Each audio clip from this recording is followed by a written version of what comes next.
नमस्ते दोस्तों, marble flooring Jitendra Sharma में आपका स्वागत है। जैसा कि सामने ये देख रहे हैं लिफ्ट क्लाइडिंग।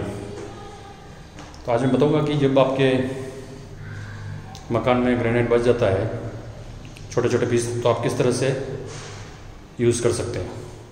जैसा कि देखिए, ये सब बैलेंस पीस से ही डिज़ाइन बनाई हुई है, और जब भी आप इसको काम करवाएंगे तो इसकी लेबर थोड़ी एक्स्ट्रा होगी।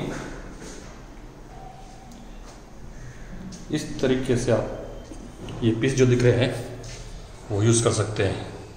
ये वी ग्रुप बना दिया सब में।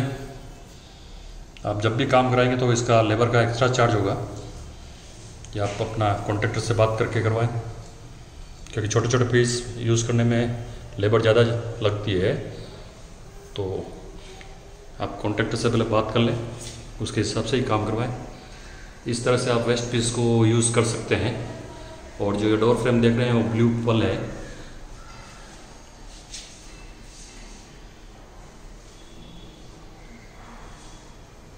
धन्यवाद दोस्तों। अगर वीडियो अच्छा लगा हो तो लाइक और सब्सक्राइब जरूर करें।